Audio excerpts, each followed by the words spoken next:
Konnichiwa minasan, kumusta po kayo? For today's video, itutur ko po kayo dito sa Tokyo Disney Sea. Isa ito sa aking pinakapangarap. Finally, one of my bucket list unlocked. Thank you Lord. Habang tumatakbo itong bus para ihatid kami sa entrance, nakakaramdam ako ng kaba at excitement. Grabe Lord, thank you talaga dahil isa sa pangarap ko tinupad mo. Kahit gamuntik na akong hindi matuloy dahil nanghihinayang ako sa perang gagastusin ko. Sobrang mahal kasi mag-travel dito sa Japan.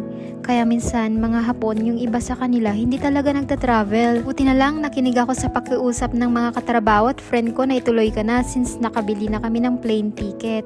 Eto na Lord, nakarating na kami ng safe. Tanaw mo ng maraming tao na nakapila. Grabe, sobrang daming tao. Totoo pala yung nakikita ko sa TV. Eto na nga, nandito na nga ako.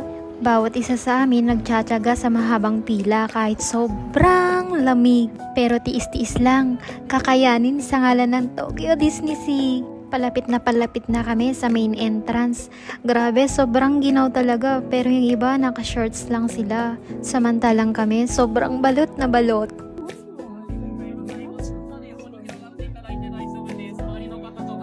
Eto na Lord, nakapasok na kami dito sa loob. Tanaw mo na ang globe. Grabe, sobrang saya ko. Yung tipong mapapatalon ako sa tuwag. Habang hinihintay yung isa naming kasamahan na makapasok, eto ako sobrang busy sa pag-take ng videos. Bigla tuloy ako nalungkot dahil naalala ko yung pamilya ko sa Pilipinas. Mas masaya sana kung kumpleto kami na nandito ngayon. Ang daming couple at pamilyang nandito. Nainggit tuloy ako. At eto na nga, naglalakad na kami palapit ng palapit sa mismong loob. Doon daw makikita yung iba't ibang rides. Sobrang na-excite tuloy ako. Sabi pa nga ng friend ko, dapat lahat daw ng rides masubukan namin para masulit ang aming binayad. Hindi katulad nung nag-Universal Studio kami, hindi sulit ang binayad namin kasi kakonting rides lang ang natry namin. Diba ang ganda ng globe? Nakaka-amaze talaga. Dito hindi na siya masyadong crowded kasi nagkanya-kanya na yung iba. Ganda pala dito. Nakaka-ignore. Para tuloy akong bumabalik sa pagkabata. Ito na. Nakikita ko na yung bulkan. Dati sa Facebook ko lang to nakikita. Ngayon, personal ko na siyang nakikita. Sobrang ganda niya talaga. Mas lalo mo pa daw ma-appreciate yung ganda nito pag gabi. Kasi may mga pailaw. Tara, samahan niyo ako para ma-experience tong gala na to. Sabi ng senpai namin, mahaba-haba pa yung lalakarin namin papunta sa unang rides na binook niya. Siya kasi yung nag-book sa amin dito. So habang naglalakad kami, sinabihan kami ng senpai namin na buksan yung cellphone namin para i-check yung app ng Disney Sea. Para daw ma-check namin yung mga rides na gusto naming subukan at makapag-early booking. Ang hirap kasi dito, mag-aantay ka pa ng 1 oras at 2 oras, ma-experience lang yung rides na yon. Ang daming pagpipilian, kaya nalilito kami kung ano yung uunahin namin. Kita niyo yung naglalakad sa unahan na yan? Friend ko yan, siya yung nagsasearch ngayon. Napaka-useless yung app sa akin kasi hindi ko ginagamit. Kaya pinag-decide ko na lang silang dalawa ng senpai namin na mamili kung ano yung uunahin namin. Tara, samahan nyo kami sa unang pipilahan naming rides. Tara, takbo tayo kasi pahaba ng pahaba ang pila.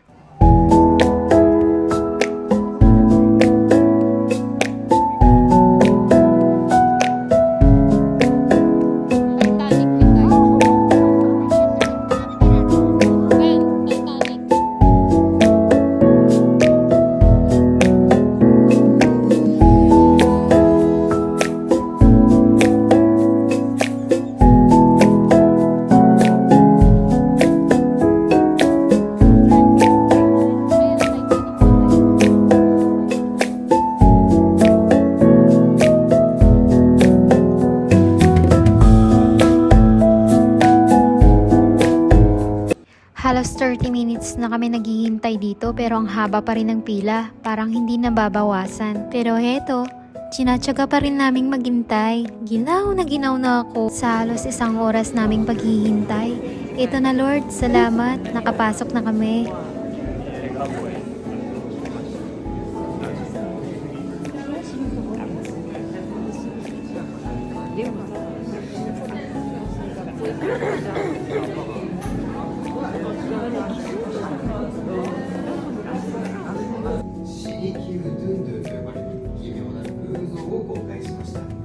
そしてその夜彼は行方不明となりました。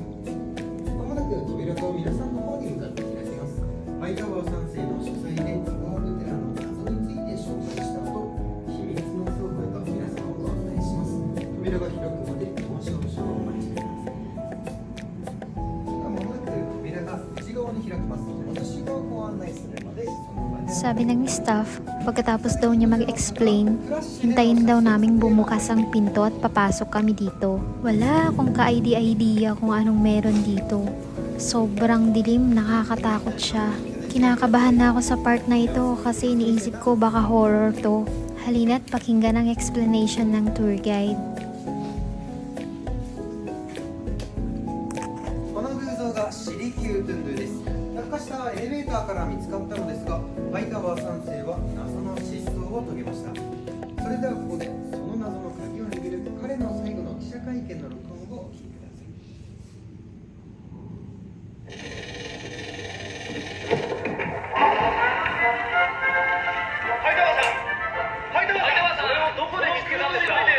私は莫大な金をかけ、命を危険にさらしてこいつを手に入れた。原住民の皆様方は手放すのを嫌がったがね。ハイタワーさん、それは呪いの偶像だと言われてますよね。はあ、呪いの偶像だと？バカバカしい。同じ運命になるぞ。私の中国を着て、呪いはそのものだ。シリキュートゥンドゥの目だ。早く逃げろ。まだ間に合う。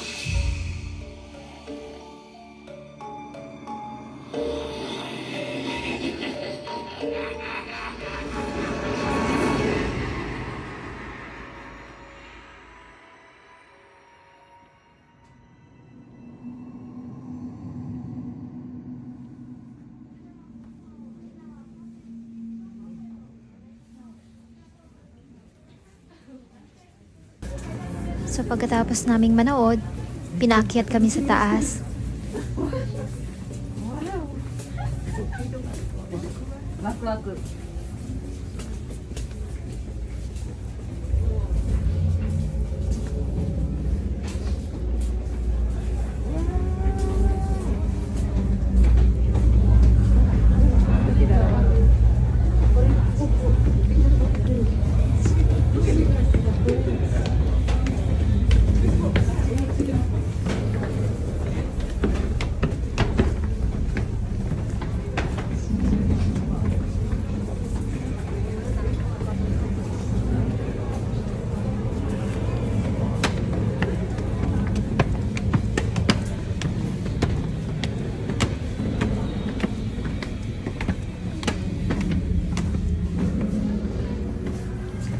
Ganito sa taas, kinikilabutan talaga ako, grabe, sobrang nakakatakot.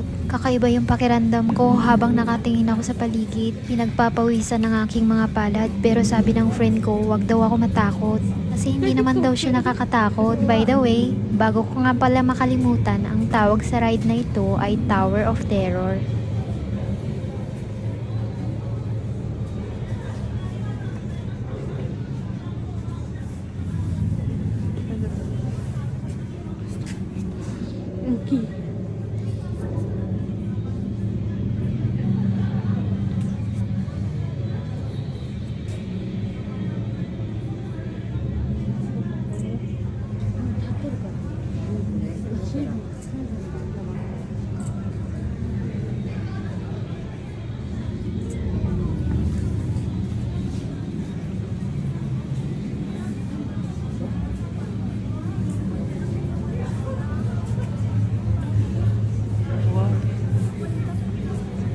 At eto na nga, base sa instruction, dito daw kami papasok sa pintong ito.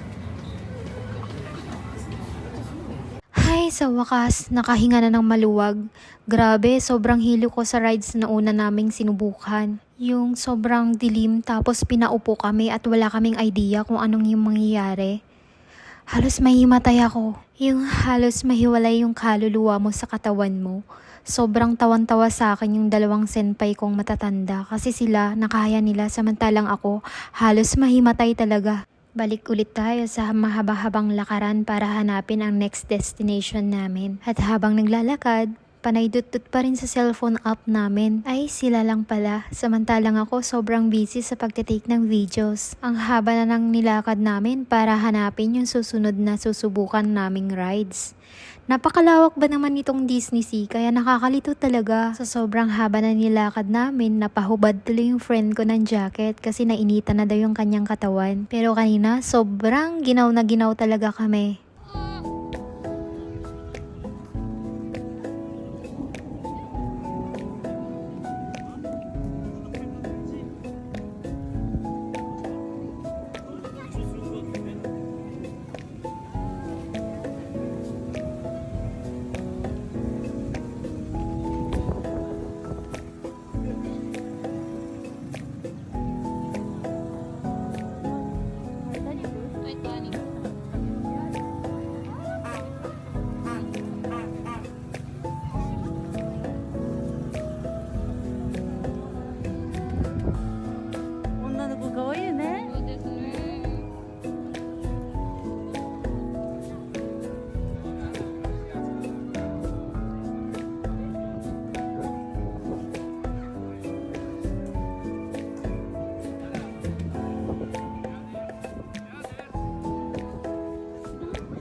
At dito, paakyat na kami ng tulay.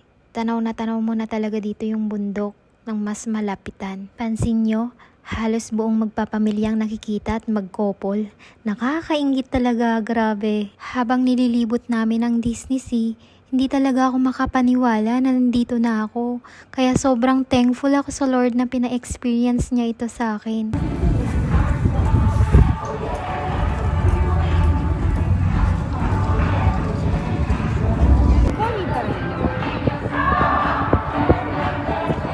Kokoめちゃめちゃ遠い。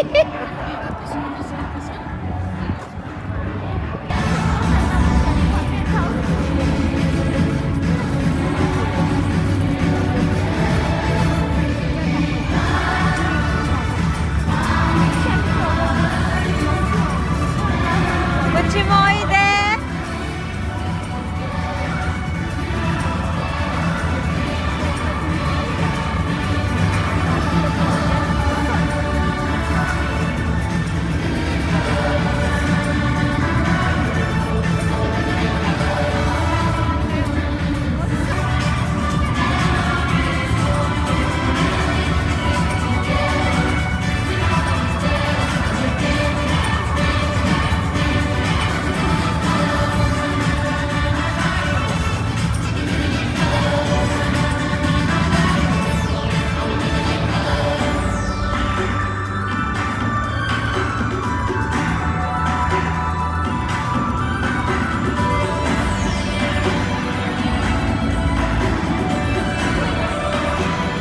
Balik tayo ulit dito sa dinaanan namin kanina para hanapin yung susunod naming pupuntahan.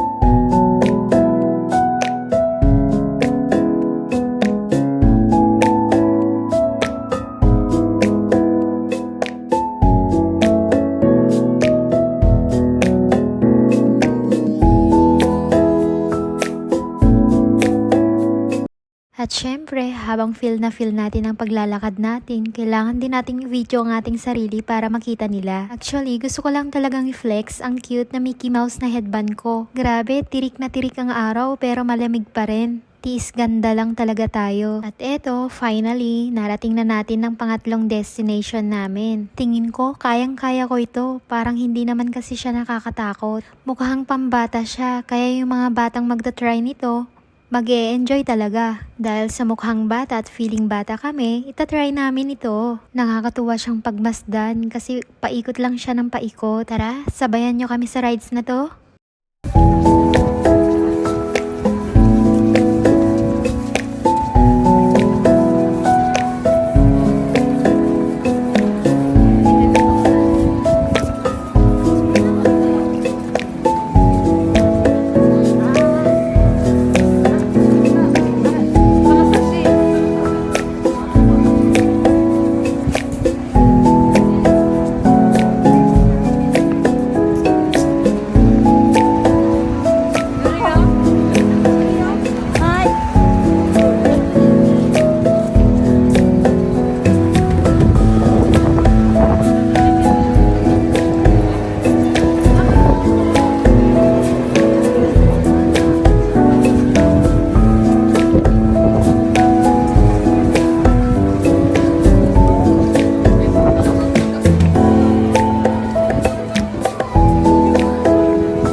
Sobrang nag-enjoy kami dito sa Aquatopia. Susunod niyan, papasok kami dito sa Marine Life Institute na tinatawag nila. Pwede ang mga bata dito kasi hindi siya dangerous. Sabi ng senpai namin, 3D lang daw ito na parang pumasok ka sa ilalim ng dagat at makikita mo yung iba't ibang klaseng mga isda.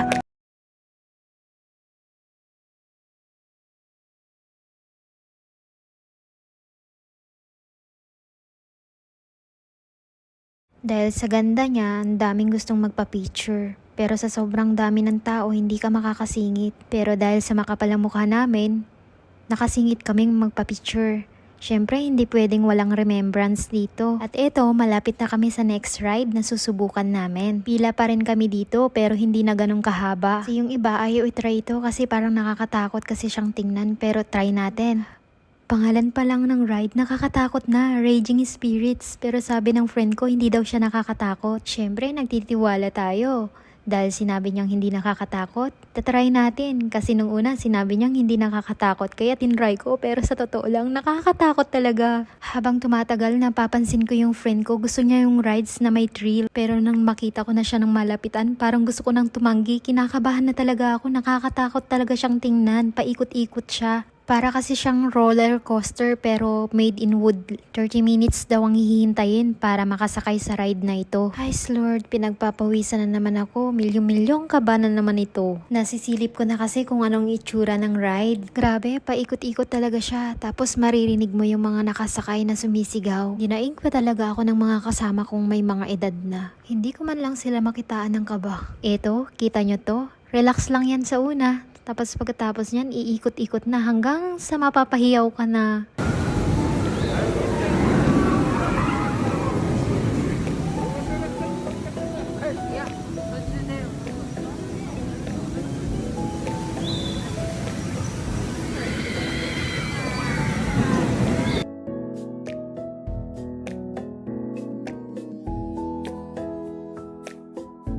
Dahil sa paglalakas ng loob ko, ayun, nahilo tuloy ako para akong nalasing.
大丈夫だね。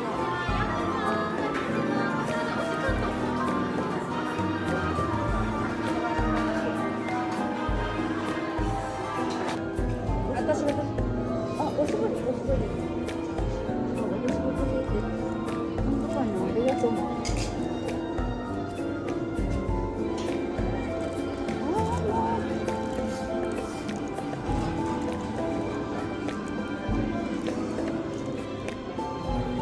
おしぼりなんて考えなかったから。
胸に、私は世界中の科学者や芸術家たちと協力し、空を飛ぶさまざまな手段を開発したのです。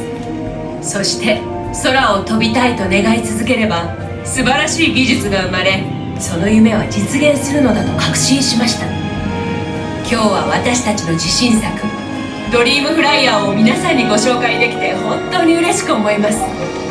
皆さんの夢を見る力がこのドリームフライヤーを空高く舞い上がらせ、時空を超えた旅へと連れて行ってくれるでしょう。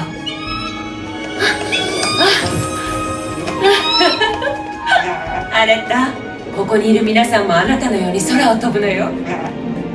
それでは素晴らしい空の旅、ファンタスティックフライトを楽しんできてくださいね。ボンビアッチョ。